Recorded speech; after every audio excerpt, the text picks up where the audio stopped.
you have to have a beer license. Now you get the state permit, you get the local permit, and then you have to have it would be an organization that you would be written field here, or at least in the field from the parish to government. So let's say if you had a nonprofit that was in charge of what you're talking about. Fees, I would think that this is where the fees, just like we have our festivals, they're nonprofit, okay? Now they pay for the, like a deposit on the festival grounds. Now, on Monday or Tuesday, whenever they turn the park back over, the festival grounds back over to the parish, and it's clean, our employees aren't having to follow up behind them and clean up. That check is immediately given back to those festivals.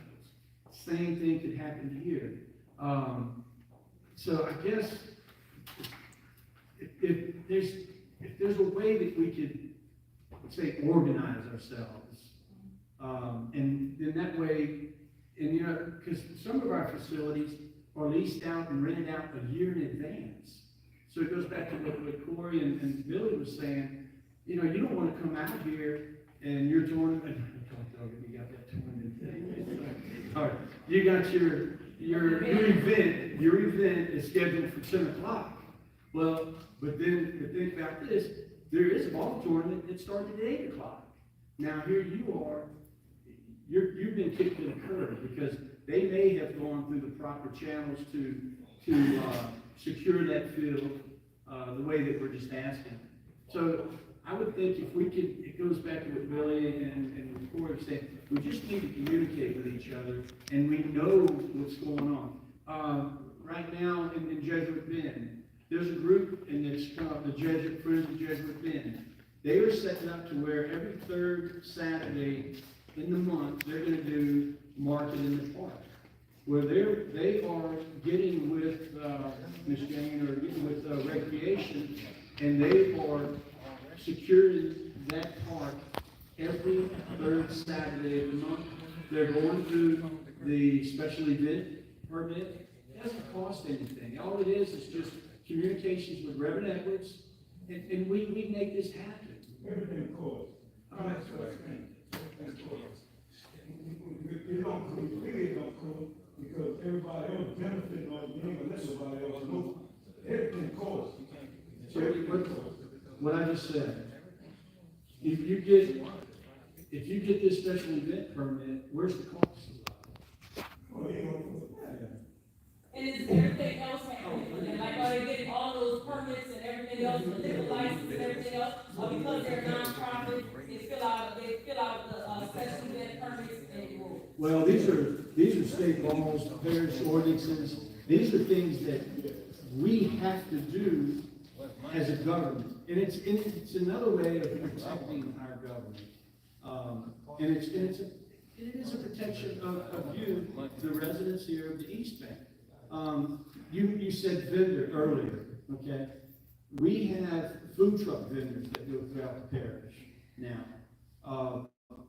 They are required to have occupational license.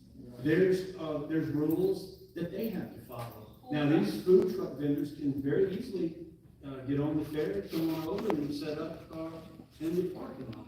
I was managing that big But no, I'm just saying that, you know, like the folks that are doing the market in the park, they're just 10 by 10 spaces, but they're being seen that they have occupational license to be able to do what they're doing. Let me just say this, Bonnie. I don't know how this became a complicated issue. I'm still trying to find out how this became complicated, because for years we have been coming to the park, playing ball, visitors been coming out. I was just looking at something a few minutes ago where they were talking about food preparation, check out food preparation. I don't know where all this foolishness is coming from, because I never heard it before. Now, I don't know if Mr. Bartholomew can say, because he was here before me, but I know for one thing, a person can come and get a license, I don't have any problem saying give a person permit for a license. But some of this other stuff that's being added on about vendors coming over here, we don't need that. We have people who burrow crawfish. That's how we roll. Am I right or wrong about that? And they say, hey man, I'll sell my crawfish for $3. You buy it. Nobody, I've never known anybody come around the park and inspect,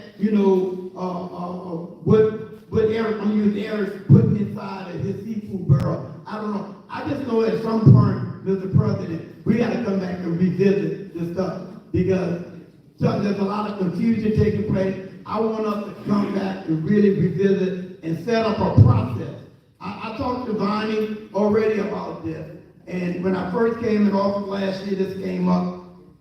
I'm of this position, it hasn't changed. I'm not for one person being able to sell in that park. I'm for anybody who want to come out there and sell some stuff, they can sell it, or we'll set up a process.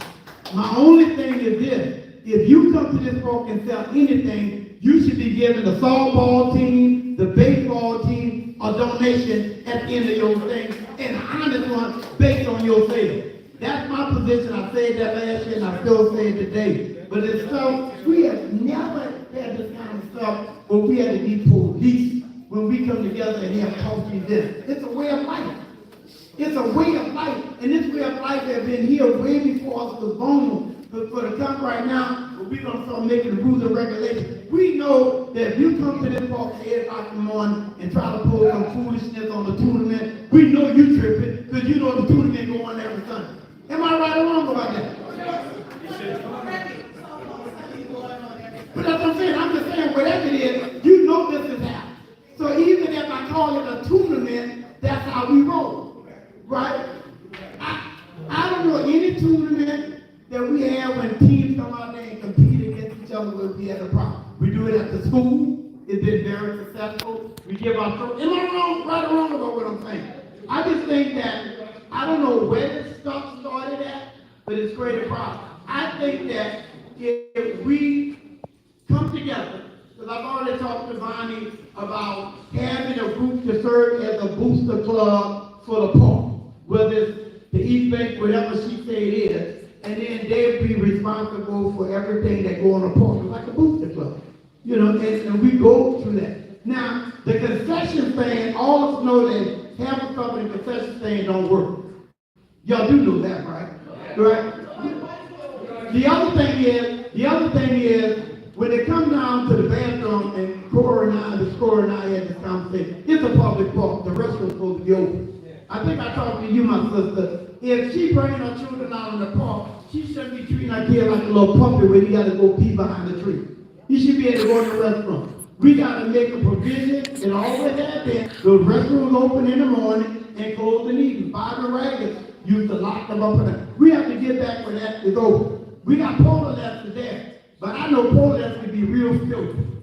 I would not want to bring my grandchild. I don't know about you, Kenny. You were joking about the T-shirt you had on, but I know I don't want to bring my grandchild to some filthy polar lesson.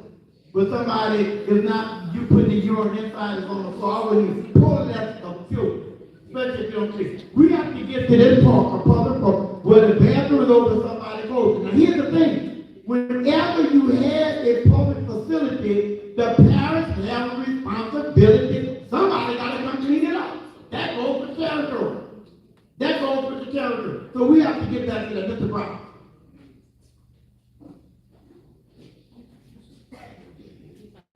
Yo, this is something of our way of life. This is what we've been doing for a long time. The following this, all the presidents that we had before us didn't even bother us. What y'all want to do, go do what you got to do. We have no problem over there. The crime is always down, and we had no problem with us. So when we wanted to play ball or get to do something at the park, all we had to find out was David about it. We had to go to David and say we want the park for that day, and we did that. But now it's a money thing. The parish is nothing but money. And we don't have the money over here. We don't have the money. So if that should be, and I heard already that the parish can't give nothing for nothing, you got to be a price on it. If we got to pay $150 to have an event, We can come up with $150. And but at $30 an hour, that's about a money thing for the parish. That's an even deep. We don't have to, we shouldn't have to pay for a park that is dedicated for the people. If it's not made for the people, we need to change the name of it in Plaquemines Parish government system. And remember, we have to pay for anything we gotta use as long as the parish name. But this should be, this part for the people. We are losing our way of life. A lot of things that we have. A lot of things we have. And one thing, it was a little bit thing that one little small thing. You're taking our way of life. I got all respect for the president, the Senate, he's been on pretty good. We need to change these ways. If we gotta do something, the only thing we should have to do is, like we always did, go to the person and book that park for that day at the time. Because 90% of the money is going back to the community or going to the school. It's not an organization making a whole lot of money, it's going right back to this community. Because we got to do it for ourselves, but the parish is not doing it for us. Look at the bathroom, look at the park, look at the lights. Everything you said, we agree. That's great. The issue is the process you're taking to get that done. What you're doing now is easy. There's no other thing. All we have to do is communicate with your councilman and come up with this special arrangement, this cooperative endeavor agreement. There's multiple ways to do it, and there's no fee involved. When you post your ad on Facebook saying we're having softball Sunday, just put it on, something to do with Plaquemines Parish. It has to be a valid. You cannot use a public facility for free, and yet you sell things or charge other people to participate in that. Now, rather than you selling hot dogs, you charge a gate fee, you charge whatever. If the dollar is exchanged, it's illegal. That's not. We didn't make that up. We didn't make the law. That's what's there. So we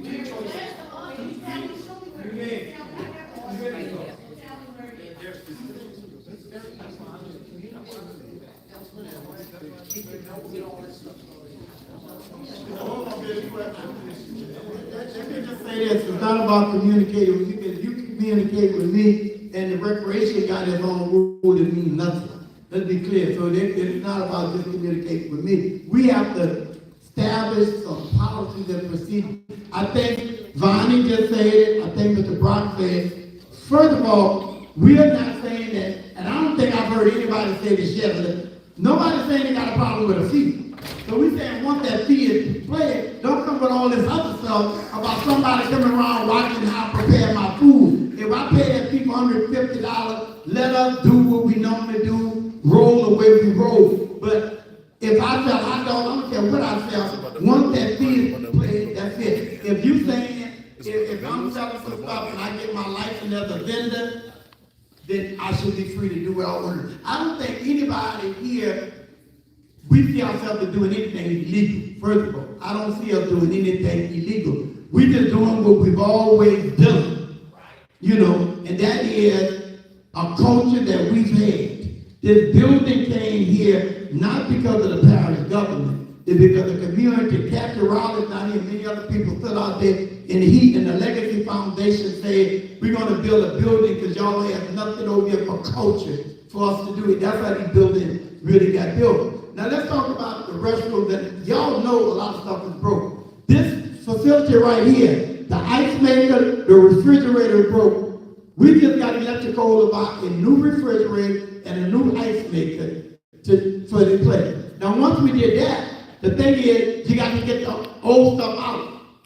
And I said, gosh, that's not our job to get stuff out. So we were able to get the stuff, and I think it's still under the building. And Bob didn't get it. The concession stand, I've been saying all that old stuff out, so they need to come out there. I think as a community, I know we don't have a problem with getting whatever needs to get that concession stand rolled, but we don't want nobody there 24 hours telling us, well, did you wash the lettuce before you do that? So that's the kind of stuff I'm hearing. And I'm just saying, we got to get past that part for me. My part is, come with a fee that all of us can live with. Because I think I heard Bonnie say, we don't have a problem with fee. Come with a process where we got to go through Zelda, we got to go through David River, We go through that, everybody understand that in order for you to have the park, you need to find out first before you go out there whether somebody uses it. Yeah, to me, that's common sense. And so you can't do that unless you went to recreation to find that out. You can hold the microphone, so can the ordinance be changed? Oh yeah, we gotta change the ordinance because the ordinance ain't working. The ordinance ain't working. It's for everybody here, the ordinance ain't working. We have to change the ordinance because a lot of stuff I'm hearing tonight, I know we gotta come back and change it. But the ordinance is gonna say nowhere we're saying that we don't have to pay a fee for anything. We prepared to pay a fee. I don't think it might be that. I just want to know where's the ordinance? What is the ordinance? Thank you, Regina. Where's the ordinance? Corey has copies, but I don't think he's got enough copies for the whole room. We can have it posted on the recreation Facebook page, that list of fees that. What would you ask about the ordinance? Now, I see the ordinance. I see the ordinance. And the ordinance says, ordinance number 21 dash. Hold on. We got to make conversation. Everybody need to hear it. The ordinance says, ordinance number 21 dash. That's right. Well, that number has to be put on it. I like that song. I'm gonna recommend that we do this. Yep, I'm so sorry, but, I say we get together, Reverend Edwards has said us coming to him with a number. I think we need to get together with Reverend Edwards, we need to sit down and we need to come to some agreement, and then we'll bring it back to the community, and then we'll see what we can do from there. Let's revert that a little bit. I'm saying I'm willing to meet with a group of residents to be involved in that meeting, not just me. I'm saying I want to bring a group of people together, Bonnie, other people who've been involved in this stuff for a while, who know what's happening, where we all come on the same page and then get together, because I don't want to have that responsibility. Because y'all know on Sunday, I'm in church, I don't come to games on Sunday, so I can't tell you what's really happening. So I'm not even qualified to even talk about the rules, but I'm willing to meet with the community, with leaders of the softball team, baseball team, the parade group and everybody. People have been using this park on a regular basis to come together and say, where do we meet in the middle, what we do. Then I will present something based on our conversation, but not based on what I think it is. Yeah. So, Stand up for your voice. Gordon, but I'm ordinance with you. so everybody had to agree, what number they, everybody agree. We see that. Yeah, but listen, It should have been the number, it should say ordinance numbers on you, absolutely right. Well, let's just do this, let's just do this. I'm going to, Bonnie, will you stand up for me? I'm going to ask Bonnie to be one of the persons. I'm going to ask Dana, would you stand up, Dana? Let's just stand up, those two people. Anybody else want to volunteer who've been involved in doing some stuff? Who you permit? Oh yeah, I want my cousin right here. I want about 10 people to volunteer to come together where we develop some procedures about what fee should be charged, how to charge, and the process for using the park. So when we do get together with the parish government, they understand this came from the community and not from me. So I want to make sure we really do that. But also understand, at the end of the day, it goes before the council, okay? The council, they're the ones that vote on this. They're the ones that implement the laws and the ordinances. It's our responsibility, because in our charter, it says we shall carry out the duties of the council. We shall means you have to. It's not, it doesn't say may. It says shall, okay? So understand, and I would really encourage us to take a look at our ordinances that we have here, okay? And as you sit down and, go ahead. So that ordinance, was that adopted by the state? Did y'all pick up the state's ordinance, or was that written by the No, county? this is gonna be a Plaquemines Parish ordinance. Okay, This is so that's for, something that's newly written. no ma'am, no, this goes back prior to us. This probably goes back I was on the council 16 years to, before, and it goes before that. Yeah. It's old, okay? Right. Well, but here's the thing. We are under such a microscope nowadays. And you heard Billy mention, when you were giving the opportunity in your own parish property, there has to be an exchange. Even if, let's say, if you're advertising your softball event on Sundays, and you put something out that you welcome people, come to Plaquemines Parish. So here's what you're doing. You're extending some effort beyond Plaquemines Parish to get folks, because you're bringing attention to the parish. That is giving something back to the parish right there. So that goes back to what we're saying is that would serve as a fee. That would cover that. And that's where, if you could come up with the Booster Club, come up with the organization, and we can work together on that. But look, I totally understand what you're saying. You say now, you get something, you get back. No, what I'm saying, we get audited. The parish government gets audited. Okay, here we go. Let's get that 10-member committee, get with Reverend Edwards, and then we'll get to that. Don't run away, my brother. Let me just say this. It's a fact that park is lacking a lot of stuff. That park was destroyed after Hurricane Ida. Nothing was did to it. When I came in office and I looked at the condition of that park, the light doesn't work. The football field was all torn up. FEMA came out, I spent the whole day with FEMA trying to find out what that. This building was leaking. Roof was leaking, stuff in this building. I wanted to get the senior citizens out because I don't think our community should be in places like that. And it was been like that for years, but now they have to have it. We came to this building, we used it for every event without a problem, for years and years. And I still have to go back to what Mr. Brock said, it's based on what administration is in. That's all the problem, because we've had past administration. Now, the council member that he talked about, when we're talking about the fee for using this building, regular fee, the thing that I'm hearing from this council is a business. It's a business. And I say we in the people business, and we need to be about the people business, and not because how much electricity used when you use the event, how much of water is being used. We never had this craziness before. The air conditioning not working in this place. This ain't working in this place. This ain't working in this place. And then we want to talk about it from a business. I don't want to get into that, but that's been some of the things that have taken me to a high level of festivity for a word. I'm trying to find a word for it. And I'm just saying there's some serious issue with the point. Now, I don't know if y'all know this or not. I was in Washington looking at a game, and I went to the guy in Belgium looking at the baseball field at some red clay. So I said, well, let's just do something to scoop this pump up. And so that's why I brought the red clay there, and then David and put the line. So he said, look everywhere. But I've been trying to find out why the lights ain't working for a while. I've still been trying. So we got a lot of issues on the East Bank that they knew. John could tell you the same thing. You know, if something about the East Bank, I just can't put my hand on it. Now and Mr. Solomon still here? Yeah, man. Mr. Solomon we had this conversation last week.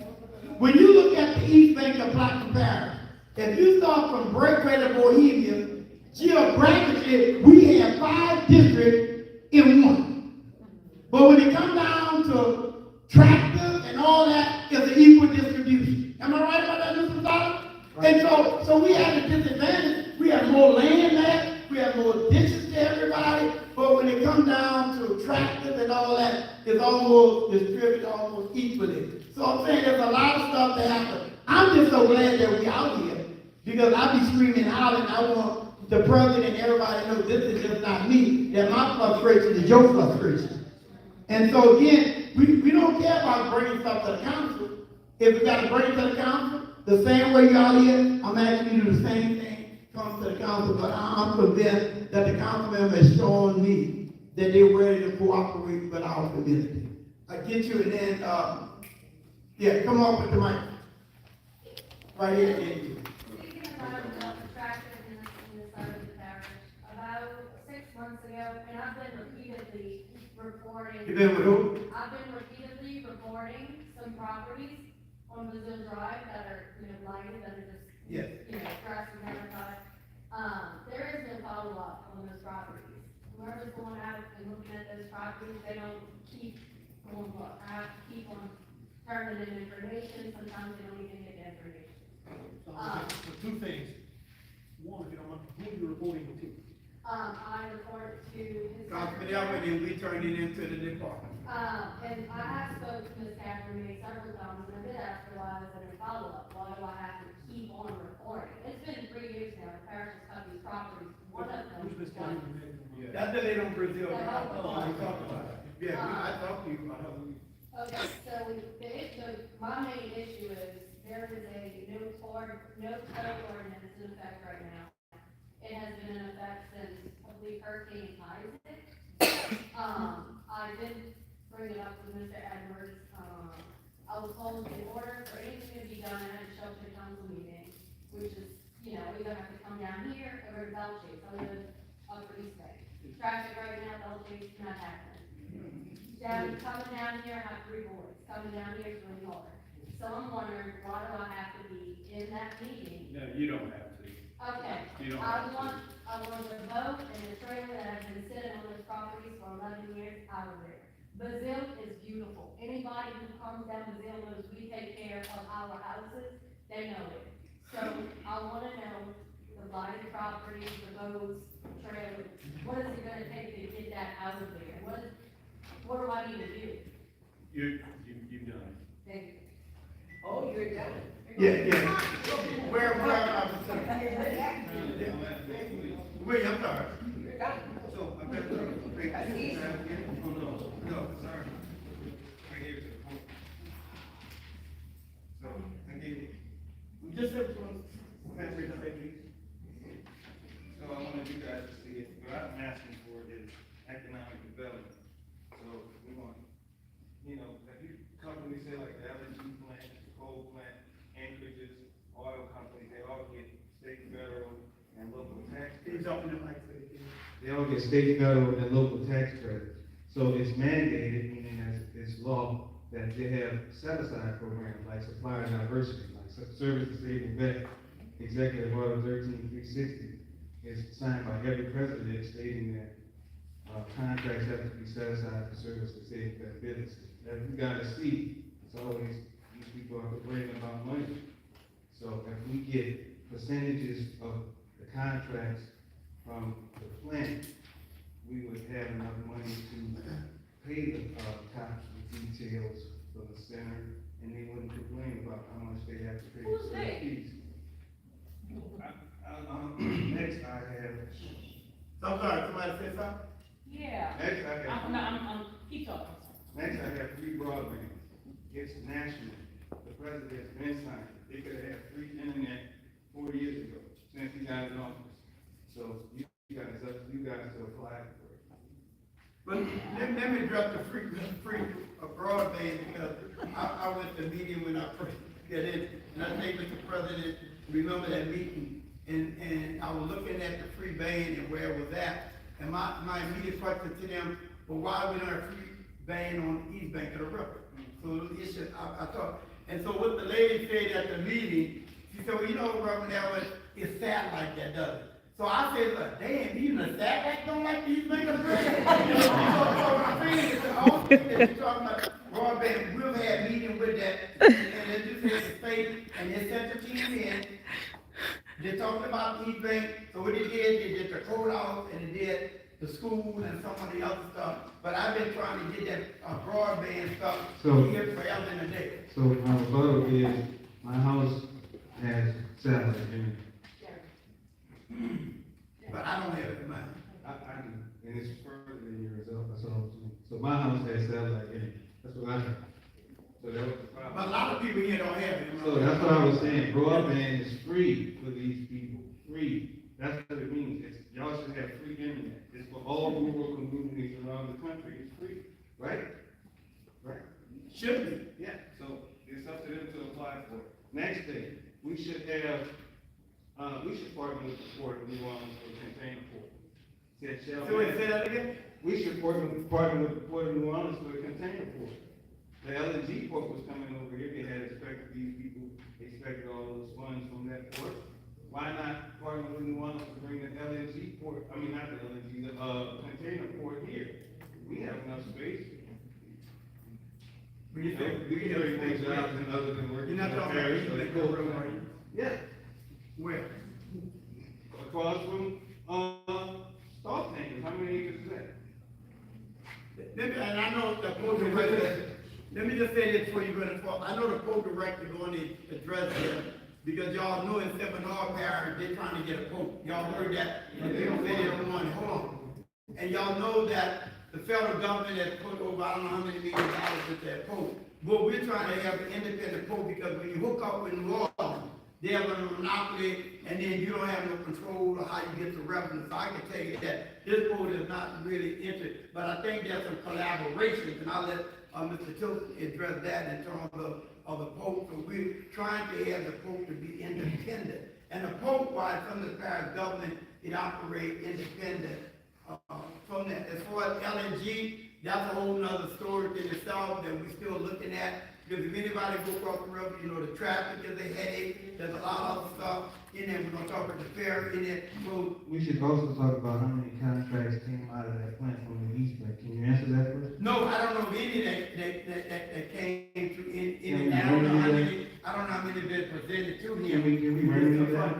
Huh? Is it possible to remedy that? Yeah, How soon?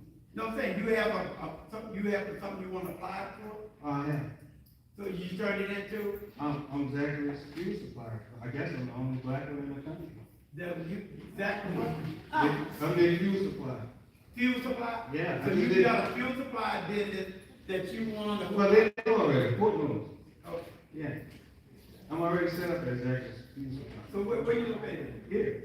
I'm licensed here. It's one of Well, where you keep the fuel that you buy? No, it's the fuel kept in a refinery, of course.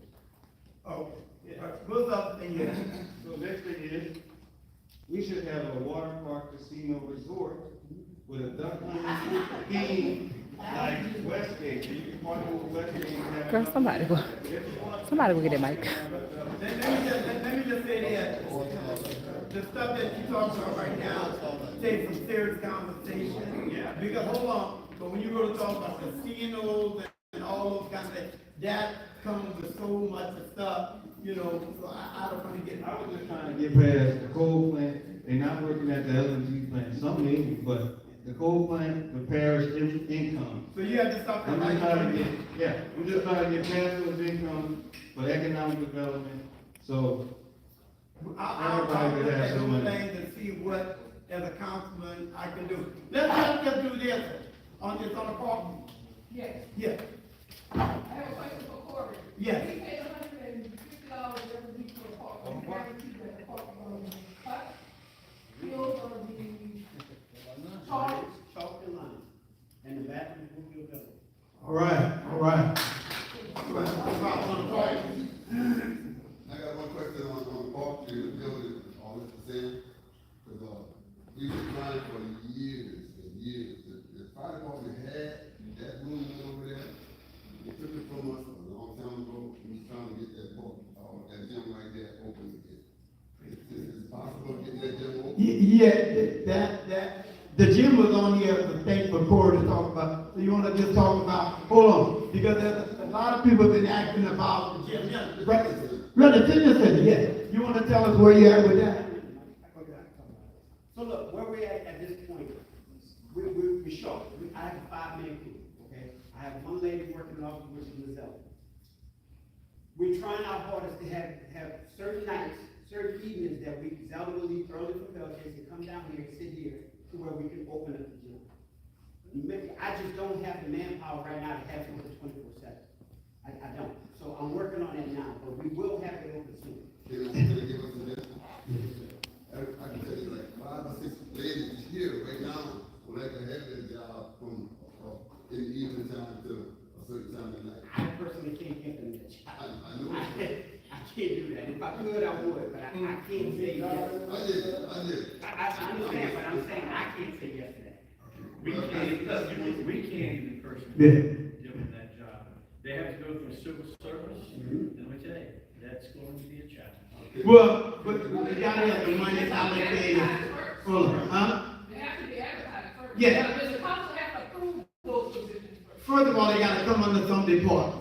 First. So first of all, you gotta say, in order to open the gym recreation, you need a part-time position at a certain amount of pay for X amount of hours for a year. That has to be put in. Now, what you started saying, that I think, and I don't know how we do it, when you start saying that the fire department one time was volunteer, y'all know the pool and everything was here, the volunteer fire department ran that pool, nobody got paid, they ran it around the clock for years, am I right about that? And we didn't have no problem. So when you went to talking about that part, that's what I thought you were doing. The gym need to be open, the equipment is there. I had people been calling us over and over. Tasha, my administrative assistant, she want to work. A lot of people want to work. We got to find a way because they have that stuff here and it can't be used. It just don't make no sense, you know. And so we want to make sure that out. So what I want to do now, yes, please.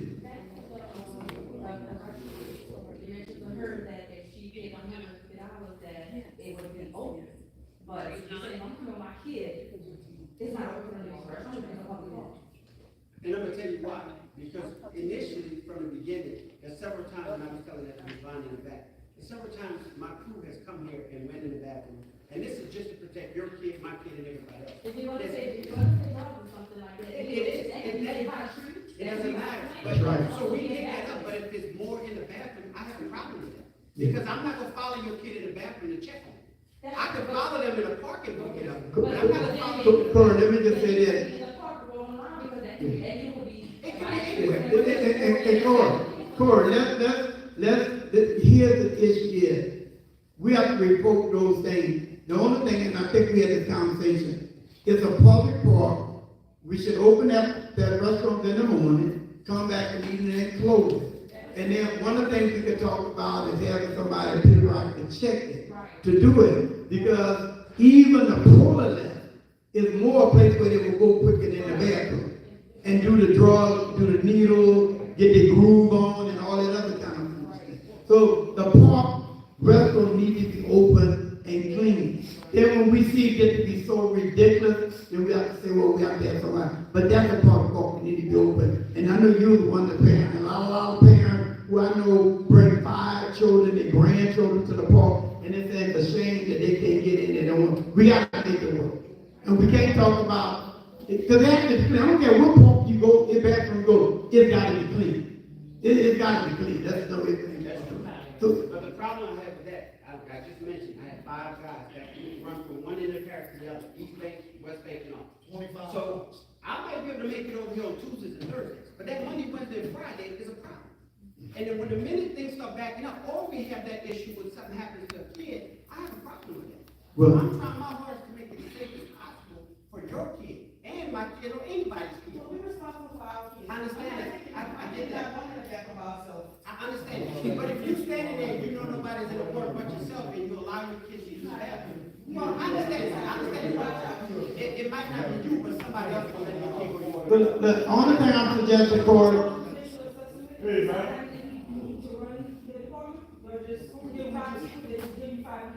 No, I came into, I'm not gonna say you just gave it to me, but. Ask, but you don't have the authority to do it.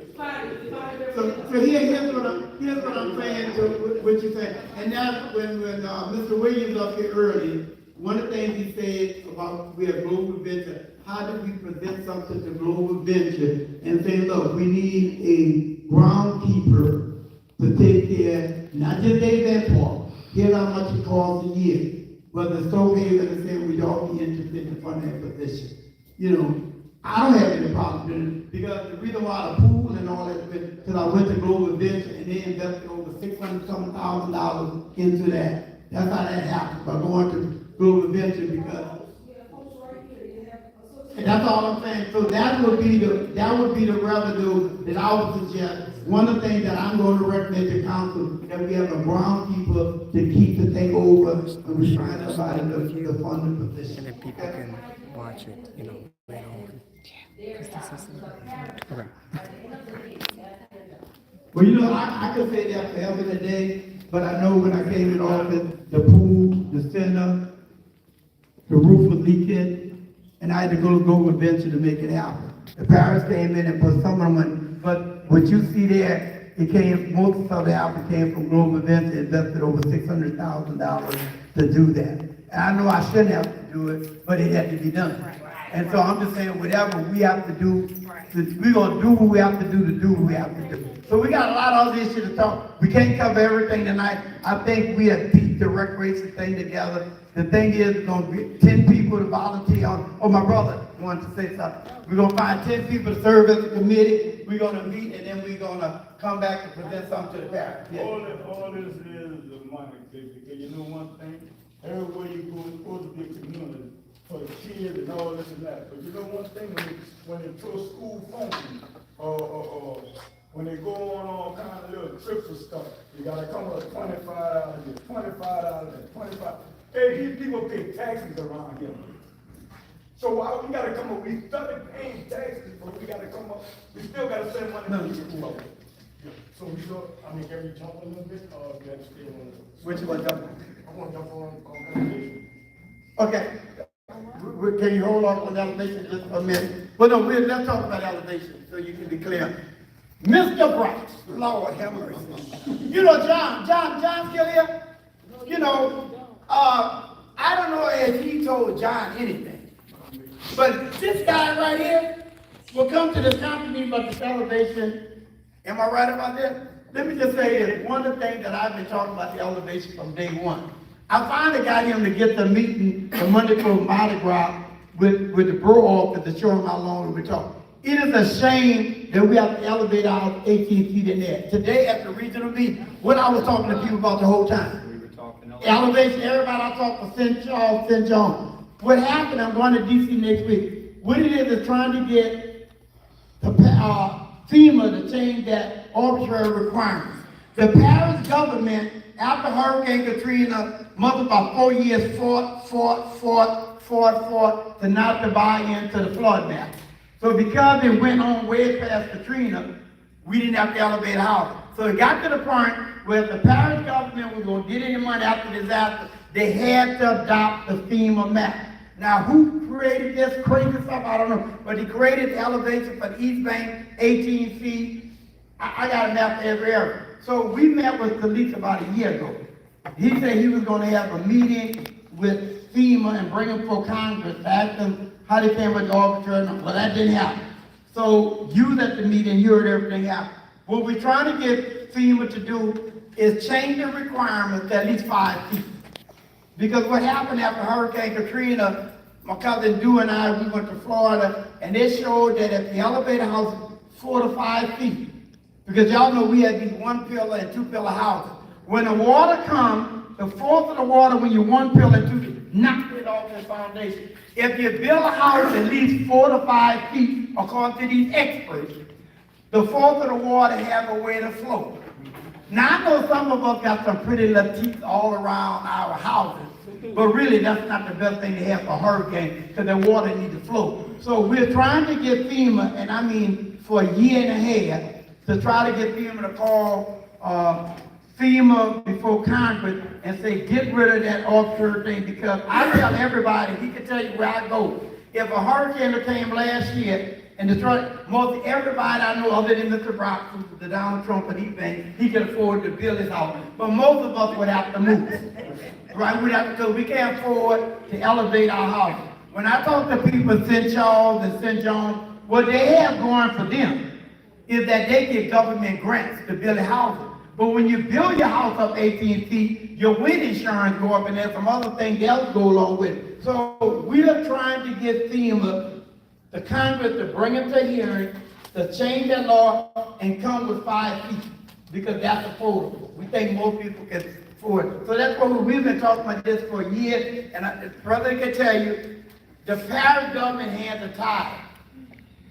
Mr. Rock, every council meeting, turn the loop. You know, and the parish really don't want it because they understand it's causing people a lot of problems. But in order for us to, when they have a hurricane, to get FEMA money, they have to adopt a map. So the question is getting FEMA to come in. I'm going to DC next week to talk to people. I talked to Kathy, person today, they sent me to get FEMA to come before Congress to change that law to bring it to 5 feet, because 18 feet, 14 feet is too high. So I don't know if that answers your question, but that's where that's at. Because they told me, they didn't afford a trailer, they bringing it down. They told me it's 16 foot, but you gotta go 2 feet more than what you gotta pay. It's 18 feet. So 18. Yeah. Let me let the elevation nightmare man say something. I'm not gonna beat this bush for a long period of time, but I guarantee you, we have problems.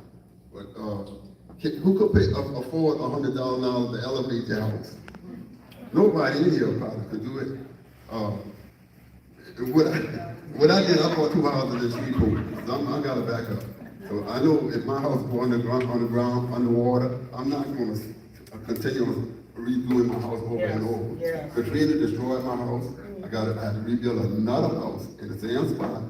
But nobody don't want to do that over and over. And from Plaquemines to Phoenix, people had houses that we built on our own. But guess what it wound up being? One big old trailer park from Plaquemines to Phoenix.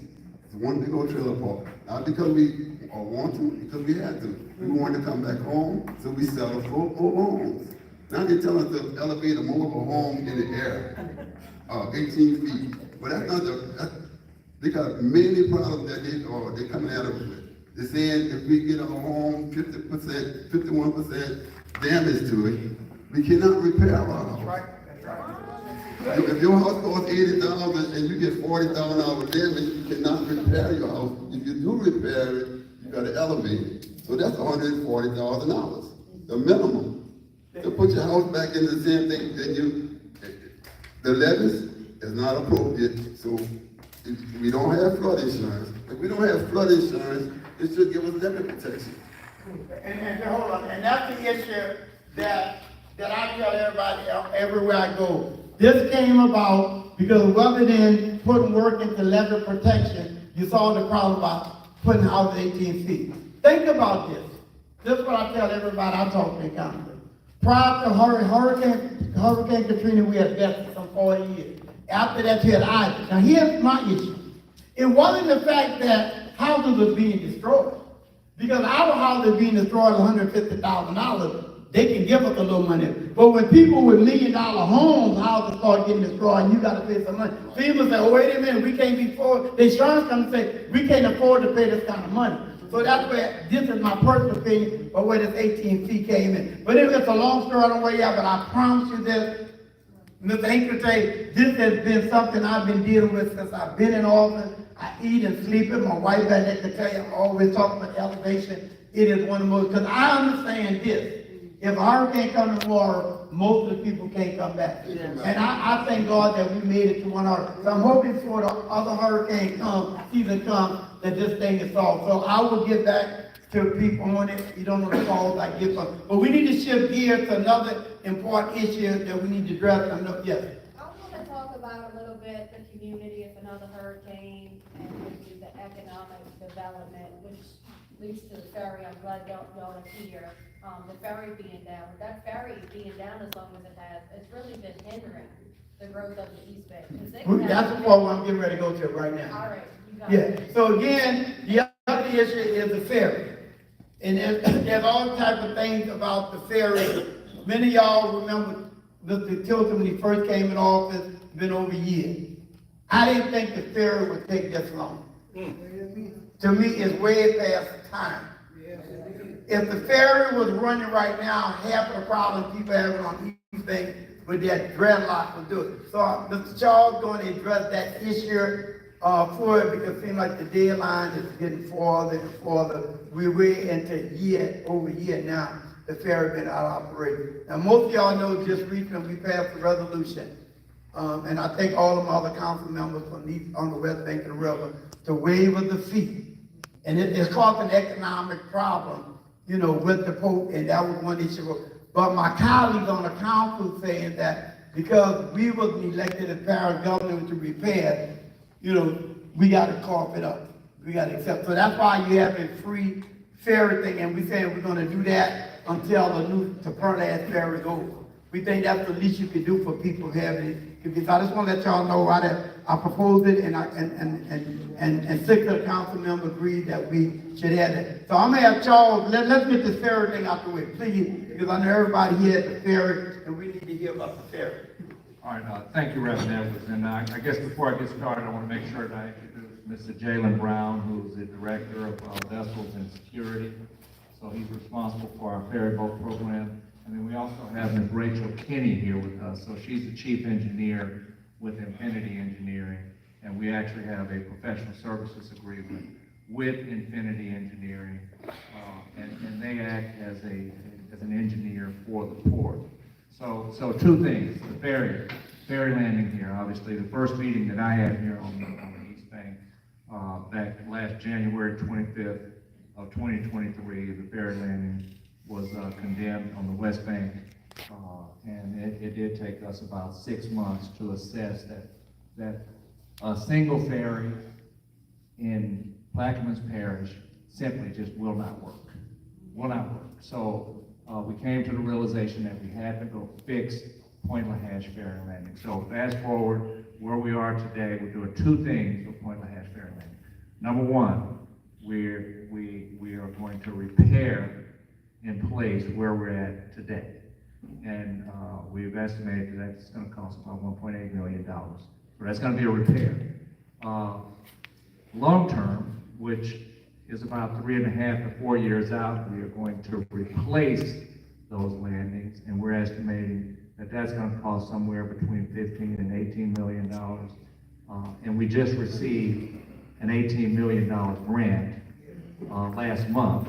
So I can tell you, Mr. Brown worked diligently with our grant writer, and I'm extremely happy with the results of us actually getting that grant funding, because that really takes a lot of pressure off of us. So today, as of today, we actually have 3 bids in to start the repair work. Unfortunately, we are going to have to go back out and rebid because all 3 bids came over the budgeted amount. So we are going to rebid that, and we're estimating that could slow us down another month, another 4 to 6 weeks. But we are working diligently to get that done, and we have Infinity Engineering here with us.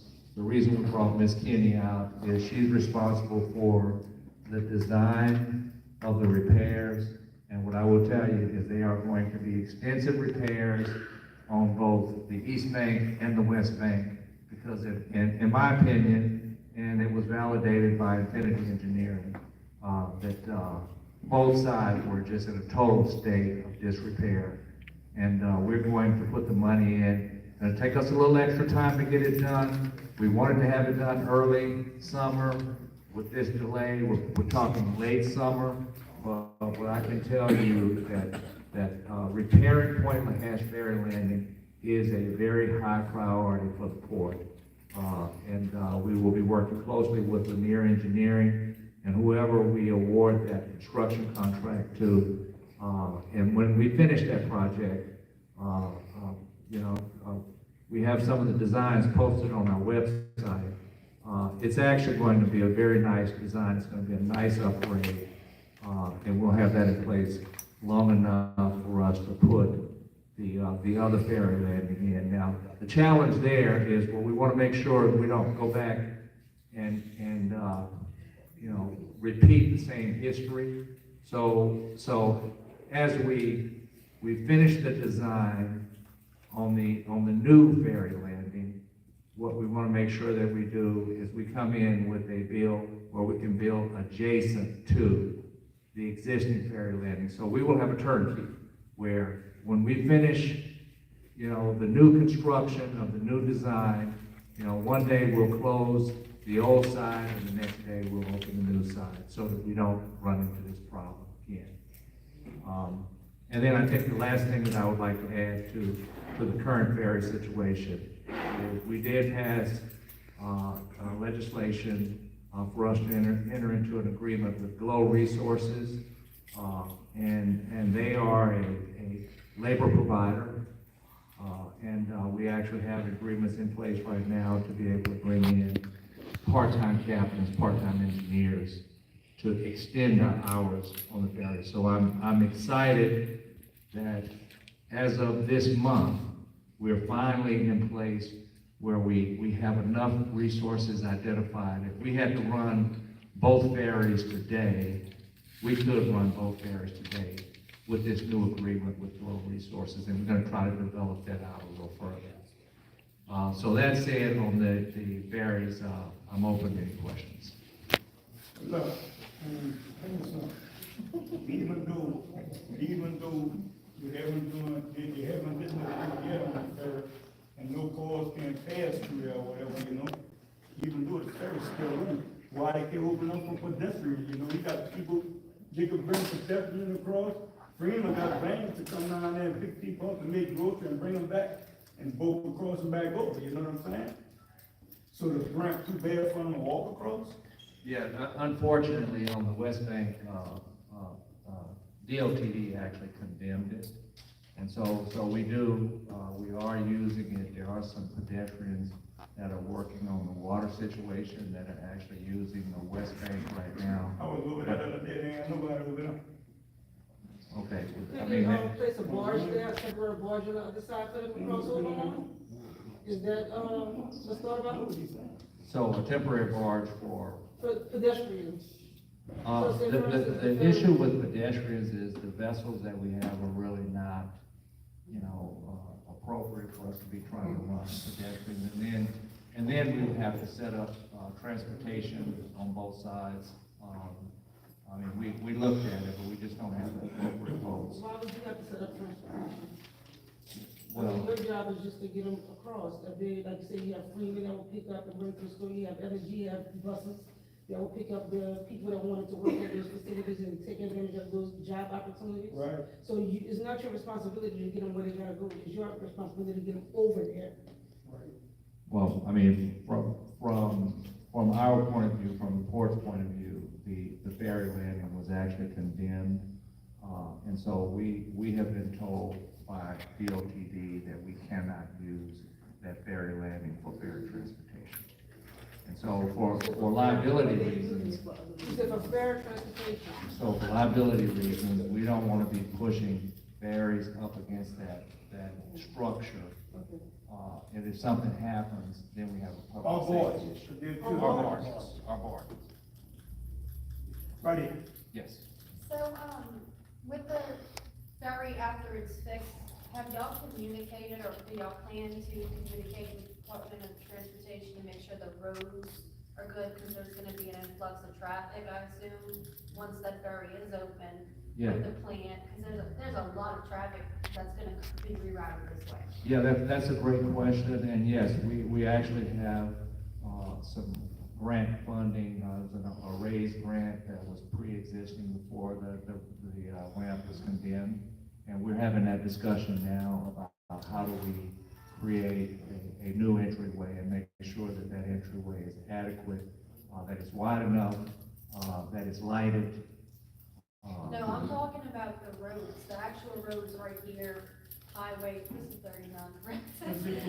I'm actually from the West Bank, we moved here 3 years ago, so I don't know, but are these roads gonna be safe for the amount of traffic that's gonna come? After Hurricane Katrina, that's what people were doing, when they had that problem. You had more traffic coming than after Hurricane Katrina, y'all remember that? And people was coming over, so I don't think the structure of the road, I'm just wondering if the roads are, if they're gonna be up to par, when's the last time these roads were updated? That's just a question, I'm just,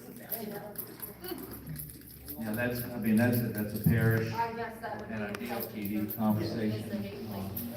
Yes, But I mean, to your point, we do believe. I mean, that- who's gonna communicate that in advance? The fair is gonna be open in August. I know a lot of the people who are working at that plant are living in St. Bernard, they're getting on the Belgian, sorry, we've all seen the traffic. They're living in St. Bernard, they could be living over here at Lower East Bank, but this isn't available to them. So, you know, what's the plan to make sure that these roads are safe for the influx of people that are gonna be coming in come August, whenever that ferry opens? I mean, I'm just talking about being proactive, because it seems to be, you know, the parish is always behind with something. Like the Belche situation right now, horrible here, right? And it could have been, you know, people should have had the foresight to know, hey, we're about to have however many vehicles coming here, we should make sure this ferry is fixed. Or now, let's make sure this road is fixed, can we do that? And I would say to one of the things you have talked about, and I talked to Billy about, there are some spots, especially on Highway 15, where there's holes in it, the asphalt, especially in Hall and other areas, this area on the back road that need to be fixed, and we've been talking about, so your concern is very serious one, and then Billy can tell, we've already talked about that spot, and when you first, before you get to prison and the other spot, in it, they need to be fixed, so that's something, and I'm ready right now, we have to really look at, so when the ferry opens, get that, those roads fixed, so when they come over, they don't add to that problem. Right, we don't want more problems once we get some relief. I can tell you, we have been, you know, there is a solution or a remedy, I don't know at the end of the day how well it will work, but somewhere between 12 to 16 years, and maybe even before that, we have been talking about, I'm talking about the West Bank, just to let you know, this is how long things take. We were talking about the Peters Road, the Walker Road, the bypass with the bridge back then. So now that could go as far as 16 years. And I'm gonna be honest with you, I don't know if we're even close. I mean, we're talking, we've got good talks going on. We've got our Louisiana delegation, they are up there in Baton Rouge, they're talking about it. They're trying to create legislation to make this happen. So, you know, we could have started, Highway 39 is in conversations because, you know, from White Ditch to the Phoenix, you know, there's talk about elevating that road to where I guess it's almost like on the top of the levee, but it would be moved over.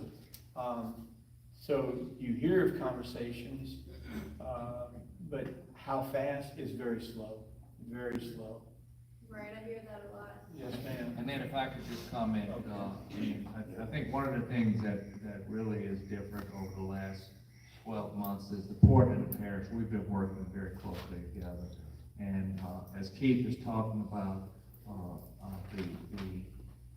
that Walker Road bypass, the port's actually just submitted an engineering grant request to finish the bridge, the engineering for the bridge. The road is 100% engineering is done. So our goal is to get the bridge engineered by next year.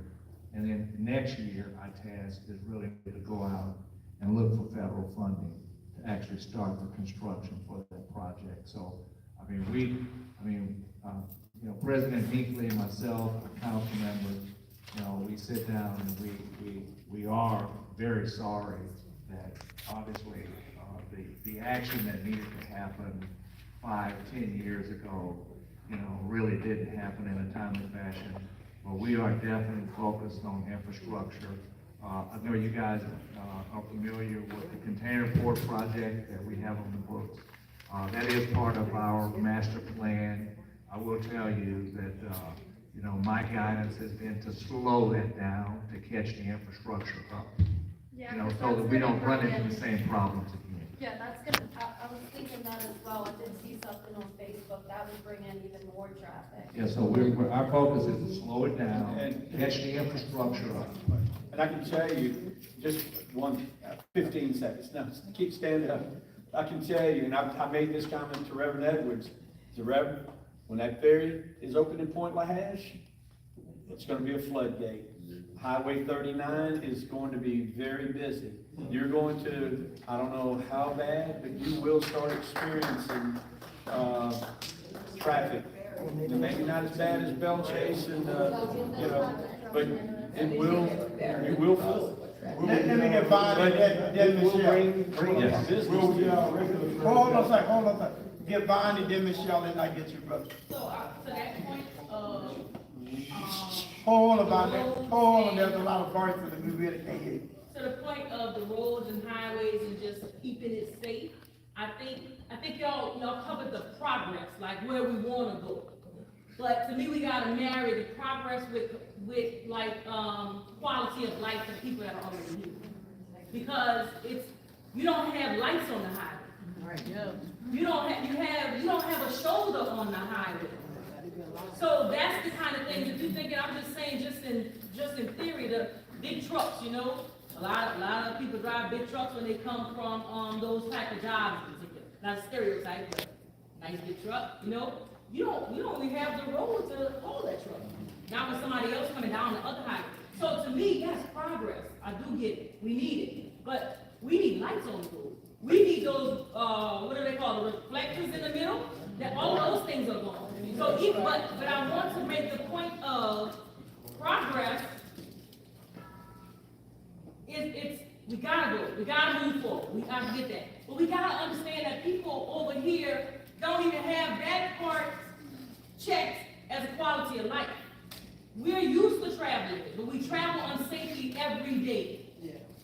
Because it doesn't get fixed. We really gotta spend some time looking at that. We do want the progress, but we want y'all to understand that we do it every day haphazardly.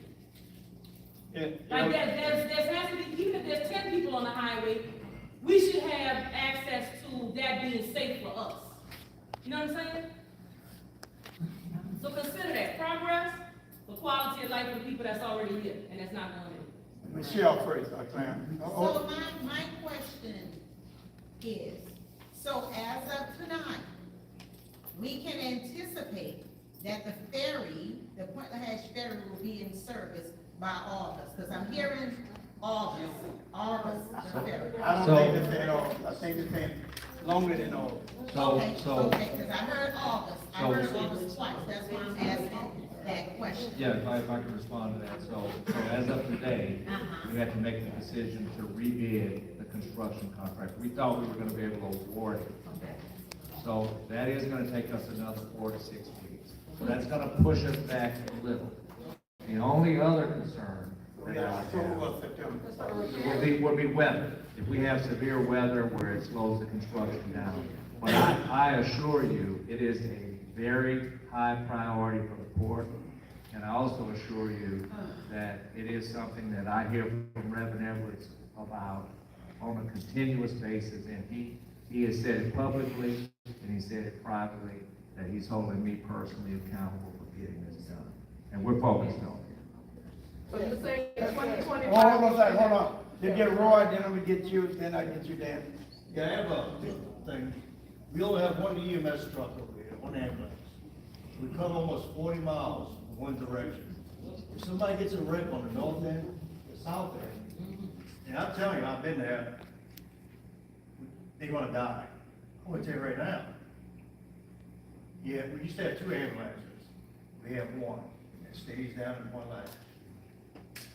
And we have bad access. This is a dangerous highway. It's a 2-lane highway. You're gonna add all those cars, it's gonna be bad. I'm gonna tell everybody, you better be a defensive driver because it's gonna be bad. But having one ambulance, that's almost unheard of.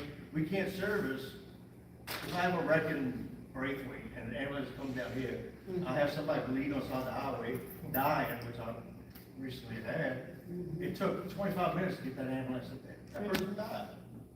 Boy, they had a guy fell off a motorbike this morning. It backed up traffic because they had a man sitting in the road waiting for help. And that's at the parish line, ambulance is coming from Point LaHash. If you think that person's gonna survive, it's amazing, then you know. Let the president answer. We are waiting on an ambulance to come, and we're also, it's back with EMTs and EMS, the paramedics. So, we're hiring, I know I've signed off on a couple of new hires, this week or last week. So we're trying to build it back up. Yeah, we did a raise, with the council last year, for the parish and the employees. And after that happened, we are experiencing a little bit more interest in coming back and coming to work for parish government. Yeah, And I mean, we've seen I it get that, EMS. but which one life's worth? Oh, look, there's no, you can't argue that. Right, We can't do a third-party contractor? We, I mean, St. Charles Parish had a we looked third-party in, contractor for EMS. we looked into that, we're still negotiating with. Roy, don't y'all have Acadian to supplement that too? Let me ask Hold you. on, let Canadian, we try to get St. Bernard, we try to get others. They don't come. I mean, they had to come almost the same distance.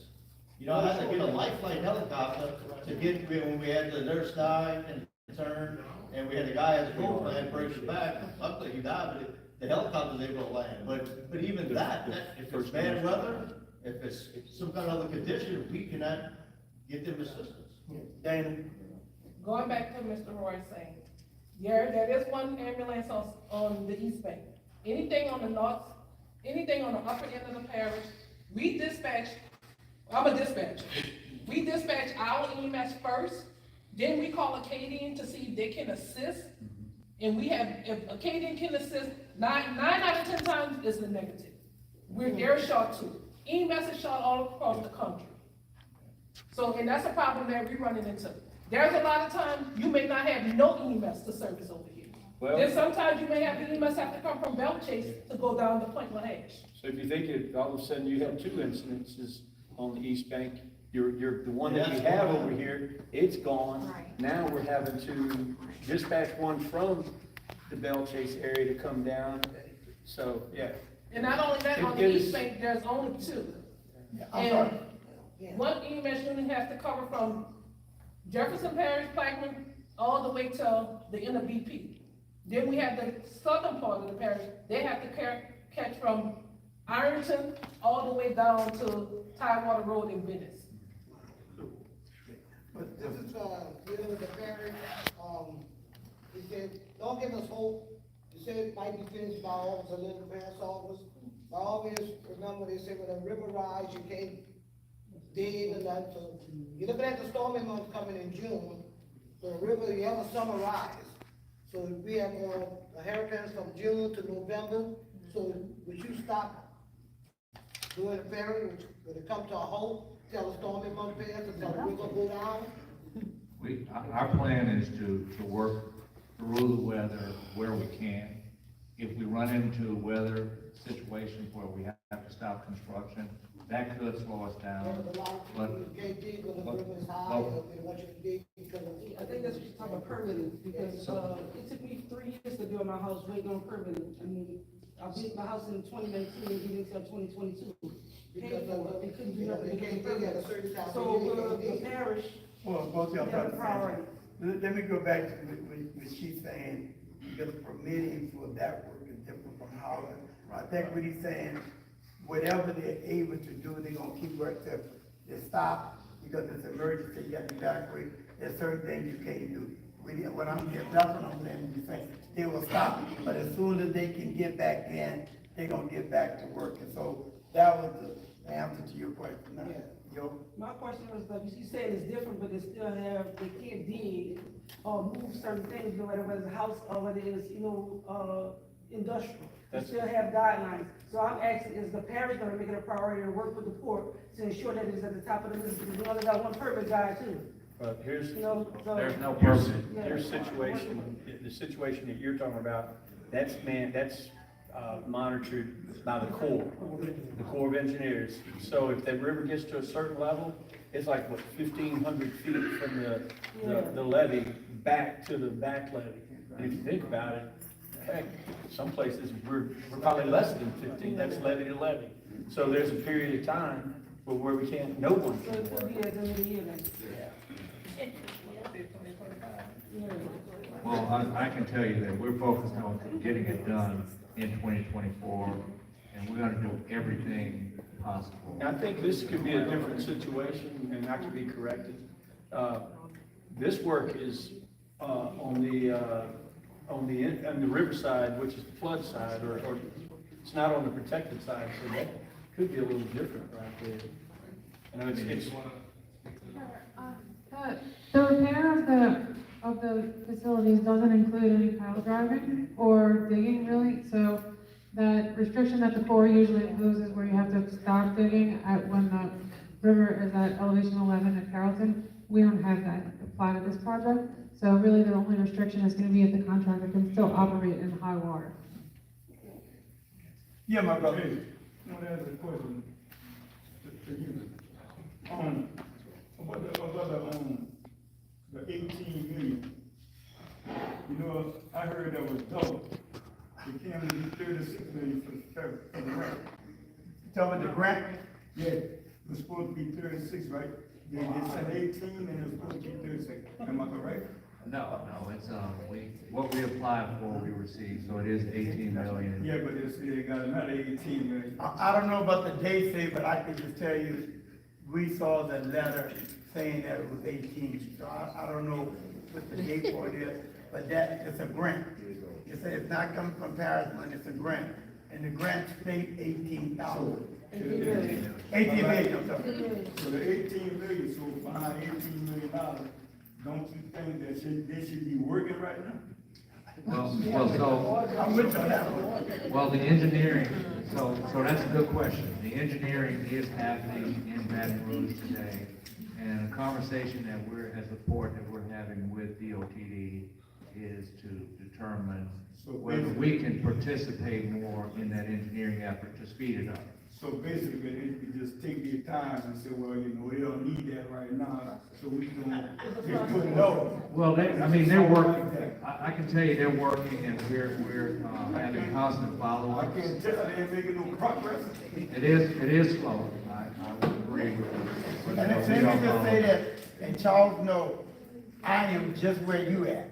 I'm saying, I don't understand why it's taking so long. So you saying the same thing I'm saying? I just want to let you know, and everybody is public, know, Charles can tell you, that's my thing, why is it taking so long? Why? So I just want to let you know, let's take a few more, because I feel, while I respect the president's coming, we got to get out of here. Let's take a few more.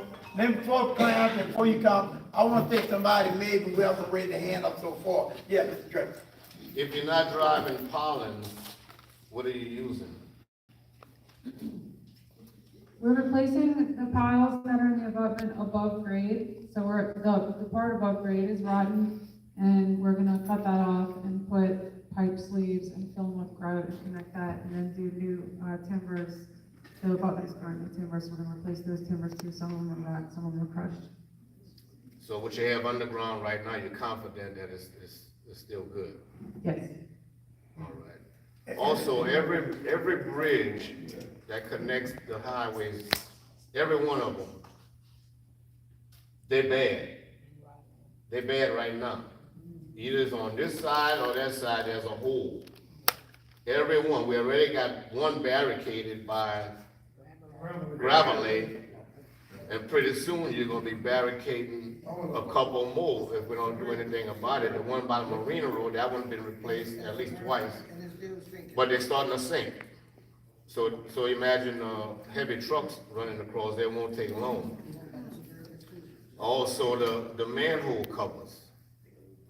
If you take it, I walk a lot, so I gotta get out of the way if they got car coming both ways, and that's about 5-6 feet off the highway. If I'm not paying attention, I could fall in there. Imagine a child riding a bike, because we do have our kids riding bikes and everything, but or if a car run off the road, not knowing that manhole cover is missing, and there's a lot of them. Well, that needs to be addressed. If you don't mind on that, if you could call Reverend Everett. I have call the, you know. And I did, I had the conversation, sitting in, but the man who called, remember, we had the conversation, because when Mr. Northeast called me about it, as soon as somebody called me something, I called Billy, right away, only because he would respond to that, and it's mostly by the parish government.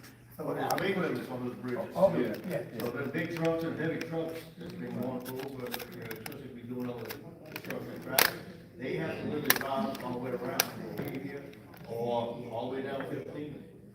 So I think it's 10,000 pounds weight.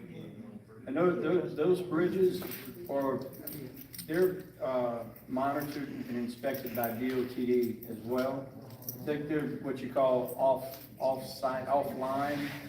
You know, you got your highway, 39 on the outside, but DOTD does come in. Now, I know there's, the one at Gravelay, it is in the works to be repaired. It's just, again, it's just like anything else in government, it just doesn't happen overnight.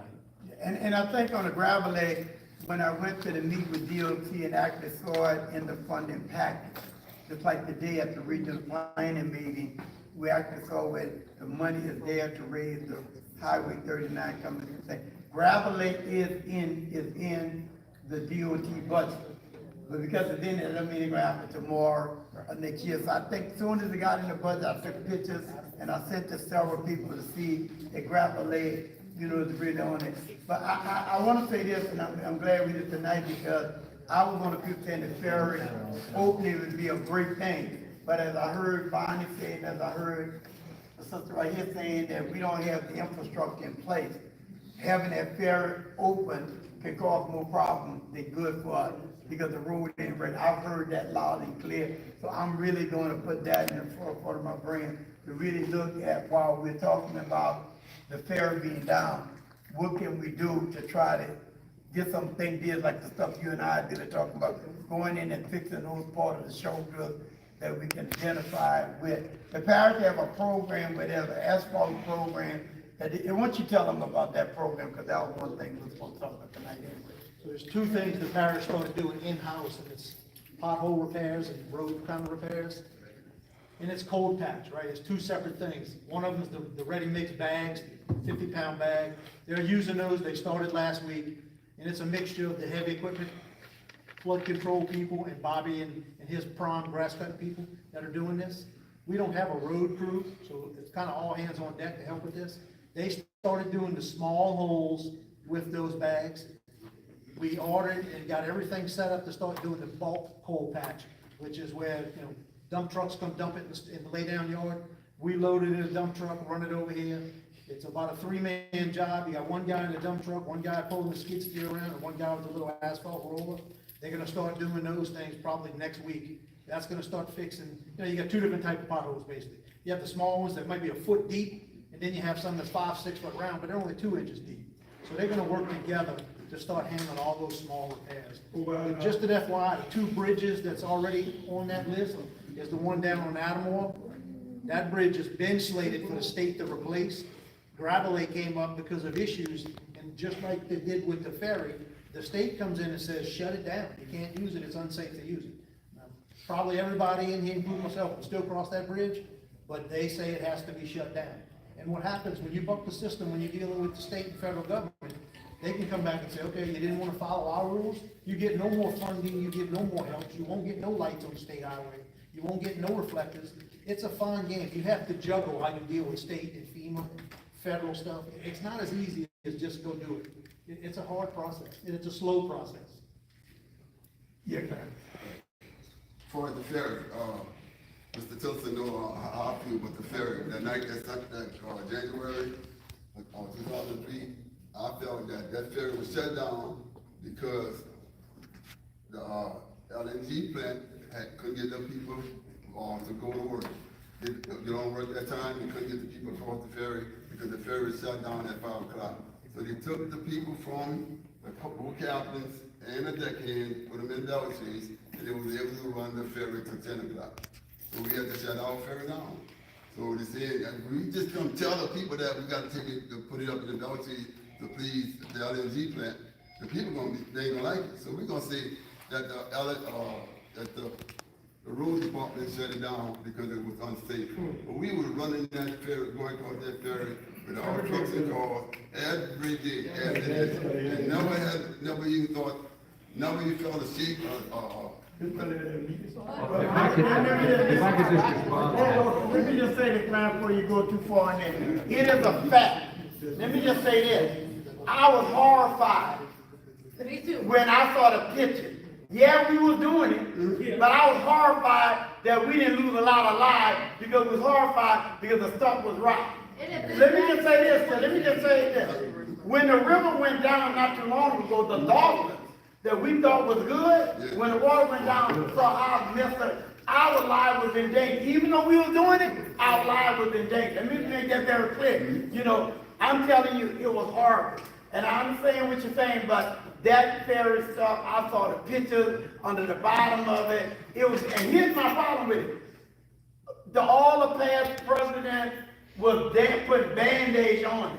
We was paying money for repair, but nobody was doing it correctly. To me, that was the problem, you know, that happened. But I'm saying, that ferry definitely needed to be shut down because it was dangerous. I saw the picture. What you're saying, Ralph, is that could have happened. That could have happened. We was in danger. That thing could have fell on any time, but it didn't. We were using it every day and it did not fall down. I know about plan, but I'm saying, that's why I'm saying by the grace of God it did. See, I'm saying, no, serious, because if you really would have saw that, you really saying, man, I'm surprised that we made it. And I'm just saying this, I'm saying everything you're saying, but I just wanted to make it clear. Because a lot of things we do, because we do it, but that don't make it right. And see, there's some things we gotta understand. While we've been doing certain things, that sometimes that don't make it right. That we gotta be thanking the grace of God that some things didn't happen to us. Because what was really to me, people had our lives in danger because we was having people go and repair stuff and it was halfway repairing it. And we go on thinking it repaired it right when it really wasn't repaired. Man, I'm telling you, if you see the picture, since I got it off. You found that out when you got it off? Yes. But when you put it off, you arrived, you know. Yes, but listen to me. No. I said, who we was in their hands. We was in their hands, right? Because they wasn't worrying about it. They were studying running and we were studying cash. And that's why we're saying, because people care now, they're being closed down. When it was going like that, we wasn't worried about it. But I don't want to belay this issue. The ferry is down, so we can go back to wish our water could, or we'll be all night. The fact that it's down. Tell me this, wasn't the time saying that it looked at that way? I don't want to get into that right now, because there's so many ways we can get it. It's the fact that the ferry gonna be a year, after gonna be all year into it. We gotta get it on fast track. I don't wanna go back down memory lane on that, because we lose it. Let me get somebody. Can I just share one thought before we go real quick? I mean, listen, when it was shut down, I personally, I put on my jeans, I put on my boots, and I climbed all over boat structures, under boat structures, and I will tell you, what I saw, I was horrified. And I'm not an engineer. And I know when we hired Infinity Engineering, they validated the concern. So those landings are in horrible condition, and we are doing the right thing. But the thing that we're going to be doing differently is making sure that every year that we're budgeting maintenance money to go in to make sure that we take care of it. You know, and not let it get back in the same condition over the next decade. I still say the time is. I about popcorn is water on the grid right now, that's all I'm saying. It's right here. Hey, how you doing, Councilman Edwards? My name is Betty. I don't live here, I work here. I work in Plaquemines, been working out here for about 2 years now. And I just got a couple questions, just listening to everybody. We had a community meeting in the Lake Hermitage community a couple of days ago, and they were just talking the same thing, you know, concerns about what's going on. A lot of it about the traffic that's happening. Everybody knows it's a major issue. She made a very valid point about upgrading the infrastructure before the ferry is built, and lights and all that, because it is going to get crazy. Because there are more industries that are coming, that's gonna add to the traffic congestion. So I liked that point. Some of the other issues that the other community had pointed out was that even though industry was coming and it's doing the jobs, but the traffic, there was lack of patrolling, because there's gonna be a lot of speeders. People wanna get home, they work in 12, you know, or more hours on there, and they're trying to get home the fastest way possible. So when the ferry opens, that's gonna be an issue too, of being able to maintain the laws of the road. And the only other question is, do you have an update for the Point LNG facility that was proposed for the East Bay? Like an update for the Point LNG that was proposed for the East Bay? I know it's been shelved, it's been a couple years, but do y'all have any update, like, is that still coming in the future? Because that's gonna be another issue right there. I've never heard of LNG coming on this side. Yeah, so I've heard of it, there is no FERC permit approved because of what's happening with the Biden administration right now. It's probably, if it happens, it won't happen for another 7 or 8 years. 7, 8 years, okay. If it happens. Yeah, I know there was some movement between 2020 and 2022, and then it's kind of just been stagnant. Right. So that's why I was just, if y'all had heard anything, if it was coming, 'cause if it don't come, great, you know, if it does come, great, you know, just want to know if there was an update. Let me answer this way too, because I made it very clear to Charles.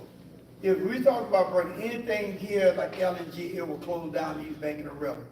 While we have Highway 39, we get by the ferry, we can take that back road, but that road still come in. We can't afford to have a railroad traveling there, closing this down. We saying that for anything come to, we're not gonna put anything in this community that we have some serious town hall meeting, the infrastructure place, because we can't have without across the river. Right. So we don't think that East Bank is in the position to get anything brought over here that would bring the traffic and hold us stuff down, because it will close us down. I'll share with you the proposal that I came across years ago. Yeah, that's taken care of, and then She talked about patrolling, what is the board doing to ensure the safety of the riders on the ferry? Because every day there's something on the ferry. 2 days ago, a deckhand almost got ran over because the guy was upset because it wasn't his turn to get off. I mean, every day when you're trying to get on the ferry, there's altercations because the out-of-towners don't know the processes of merging, going to the traffic. I mean, it's gonna be a situation that's waiting to happen. You should have some type of deputies or someone patrolling what's going on. I mean, no one knows how it works. No one's telling them how it works. I mean, watching that guy get almost ran over on the ferry was just crazy to me. I mean, there's no one there to ensure the safety of the workers or the people of our community, because these out-of-towners are just rolled. So, number one, I gave you about the situation, and we haven't classified that cancer, because I'm here to protect my workers first, so they protect y'all. Number two, I'm gonna work with the sheriff's office to see about getting, sheriffs there to help us, control the murder, because right now, look, everybody who's used that ferry, we know it's one car after the other. And I've seen firsthand, people don't listen, so that's when we on our team to figure something out. Number three, we're looking at solutions that's gonna force people to merge and rather than another. That's truly a problem, especially when you're standing in line for 30 minutes, 45 minutes, somebody comes on the right side and don't follow the rules of the road. So there are updates, there is something in progress that's gonna make it better. But when, I mean, like you said, how long is it gonna take before a life is taken? I mean, a sign is very simple to make, you can get one processed there. Sign is one thing, but we can go I two know, or but three we need steps. something where they can say, well, hey, this is what it is, because the deckhands are out there fighting with them every day about merging into the traffic. I know, That should not, I mean, it's crazy, I ride it every day, sometimes 4 or 5 times a day. I mean, in. You said putting those signs farther down saying alternate. Yeah, alternate or whatever, Huh? they don't alternate. Yeah, but if they're not, they're farther up. They're Tyrone, not. I can tell you, just last week, me and the guy, we were this close we were gonna go down that ramp together. Let's Bonnie, you had your hand up for something? Yeah, I mean, Porsche. Yeah, Porsche. They're talking about letting the people come take the ferry, come on this side. What they gonna do when the people run out of gas and we ain't got a gas station? Who else they gonna steal gas from? I don't have the answer to that. Who else they, how many people they gonna kill? I wish I could tell you I had the answer to that one. Darryl, you gotta get a gas station hooked up. Let me just say that this meeting went really good. I know there's a lot of unanswered questions, but I think we did have some answers. I'm sure you should commend yourself for speaking up for yourself. Right. And I'm glad the parish president will heard your back, because I'm very passionate. But I did not understand why I'm so passionate, because this is what I have to face, right? So when I'm passionate, you see why I'm passionate now. We're here facing. Well, that's what I'm saying, so they can understand that we have a lot of stuff to do, but I want to say this, we can only do it together. I want to say this to everybody to understand this. I can't address something I don't know. Look, here's my position. I don't know who voted for me, but as far as I'm concerned, everybody on East Bank voted for me. I don't deal with that, I didn't get no vote. It falls under everybody vote for me. The election is over. So I'm your councilman, I just wanna let y'all know. And I'm your kind of councilman that I don't deal with foolishness. I don't deal with rumors. If you got issue, you bring it to me. There's nobody can say they brought issue to me, I haven't addressed it. But see this foolishness, but still trying to go back to, I am your councilman. And I'm going to be here for the next 2 years. And I am running for re-election. Let me put that out there. So in case you're wondering about that, let me put that out there. Let me tell you something. I'm doing all that I can do. We are in this together. And we can't do it by being divided. When we divided, it helps these people to play against us. There you go. See, when we sneak and go to them and don't talk about it, it makes all of us look foolish. We work together, we always been things together, we gotta get together. Tasha is my new administrator, you call up, we document, we follow through on everything. I'm not telling you I can do everything, but I promise you, there's nobody that ever called me, my wife get mad because say, I don't have no 9 to 5. You can call me late at night, early in the morning, people knock at my door, it comes with the territory. But I don't entertain foolishness. I don't entertain rumors at all. At all. And if you want to know something, call me and I'm going to give it to you.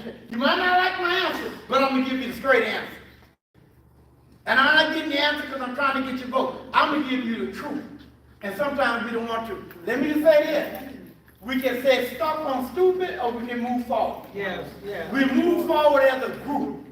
The reason why we have the success we have is because we work as a group. Virgie back there, she can tell you how I got started, but we getting into this up the road, down the road.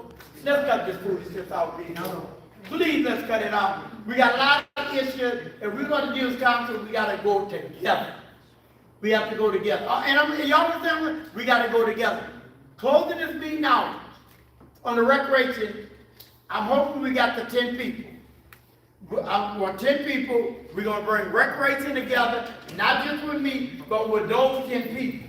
And we're going to talk about the issues involving the permit and all the other stuff we're talking about tonight. We're going to address those issues. I promise you will do it. And we're going to look at the issue about having a restaurant open all day and close at night. So when you bring your children and you bring your grandchildren, that's all we can do right now. And do that. So again, I really want to thank you. I think the turnout was really great. I'm sorry we couldn't go online because a lot of people want to go online. You had your hand up. Let me get my brother right here because he had his hand up. I just have one question. I live on a particular tract of land just 6 miles south of Belchase Ferry, and drainage is the issue. Hats off to Mr. Billy and his crew though for responding to it. The problem I'm having, it's been delayed. And I don't think it's due to the parish employees or Mr. Billy and his team. I think it's more or less a particular resident that lives on the parish right away is hindering the progress because he believes he owns the land. And it's kind of delaying things. And I guess my question is there a parish right-of-way enforcement? What we would have to do is we'd have to see if it is a servitude. Is it he or she? It's a he. You know who I'm talking about. And this particular individual has signed the right-of-way agreements, the entry right. Do this for me because of the sake of time, call Tasha, give her the information because this is an individual thing and I have to go in and find out whether the person had the property. That's something we can do and then find out from legal what and we'll move in. Come on, you had your hand up for something burning. Yes, I spoke to Barry. I just wanted to find out the $18 million, does that include a new ferry or? Yes. So we actually have, that's a good question. We have a second grant that we received last January of $25 million to build a diesel electric ferry, and that's 4 years out. So there's a $25 million grant for a new boat. It'll be a boat a little smaller than the Pride, but it'll be diesel electric. And then the $18 million is just for replacing the land. That's $25 million for that new ferry. You're saying that ferry is due to be completed 4 years ago? That it is with DOTD, they are in the engineering and planning stages right now, and it is planned for 4 years, and, we are spending time with DOTD, pushing that project. Okay, thank y'all for being And, yeah, my brother. Do we have funding for the dayland pool? Say it again? Do we have funding for the dayland pool for lifeguard pay? Yeah. And when are we putting those jobs out? Yeah, Corey, I need to, I'm glad we just talked to Corey about, they're already looking at getting some lifeguards. I was able to get the parish governor to raise the salary of the lifeguards up. And so we're looking at getting about 9 people. One of the things they've already got a contract with a year-round maintenance person. Because even all the other council members have all agreed we should keep that pool clean year-round. And so, again, LNG put in close to $600,000 to get it straight. They're cleaning out the room. And I mean, I don't know, you've seen it yourself, the difference in it. And so, but the lifeguard is planning to be, and we're trying to get them certified quick and in a hurry. So that's the process. Corey, you want to tell them what you're doing on that? We have, as of right now, we have 8 names from the school. We got to do the paperwork and get them certified before we can turn them into civil service to get everything taken care of. That's already in the progress. I was on the phone on my way here with Stanley. Stanley is the one that's going to certify. We got the pool ready. All we got to do is add a little more water to it because we had a leak at first. That's taken care of. We're adding water to the pool. He's going to certify them here, and we'll be ready to go. So what's the opening date? We don't have a date yet. We don't have a Never date put yet, date but we're together. trying to get it, we're not trying to wait for the summer to open it. Soon as we get the lifeguards in place. And again, one of the great things, we got a maintenance person that's gonna be year round looking at, we got a brand new motor in there, you see the brand new doors in there. They got a lot of new stuff that's coming in. So here's the thing, what we want everybody to understand with the pool, there might be a fee involved, but one of the things is, getting in the shower before you get in the pool. You know, people talking about pool party. We have to look at that because y'all know pool party can cause a lot of issues. So, you know, but anyway, the pool, we're trying to get open as soon as possible. It just got finished repair, and I think they did an amazing job, you know, with the repair. I want to thank the parish for thinking about having a maintenance person year round, because that's been a problem to pool, waiting for the summer to do it. So anyway, we're trying to get it as soon as possible. I'll be talking to Stanley. Stanley is working with the YMCA and LNG. So if you need to pay for the training for the Red Cross to come in, they're going to defray that cost to do that. Well, the other thing is getting the AED, putting over at the building. That's another thing that was lacking, that needed to be over at the building. So again, any suggestion, anything you want about pool, call our office, myself, or Tasia, and we'll get together with Recreation, you know, on it. Recreation just trying to come into his own. Corey was there before, so, you know, he lost his groove. He's trying to get his groove back, like Stella when she lost her groove. But he's getting there. So he's getting there. So again, thank y'all for coming out. Really, really thank y'all for coming, because these folks need to know that the community, they need to know, first of all, that we unite. And then say that again. They need to know we're united. Because we still have a few people who still going to the president, going to different people, speaking for the community. Let me tell you something. To those who are doing it, we know you're not doing it secretly, because the people got to come back and expose you. And so stop the foolishness. Stop the foolishness. We came this far together, we got to stay together. The East Bank, the thing that kept us, get us where we're at, we were together. We had disagreement. We're going to have disagreement. As long as they're not attacking us. But when the agreement over, let's get together tomorrow and move forward and have a barbecue and move forward. We are doing some great work. There's some great things that's happening. Great things could happen if we stay to what? Together. If we stay together. Together we stand, divided, we fall. So thank everyone. Give yourself a round of applause. Now,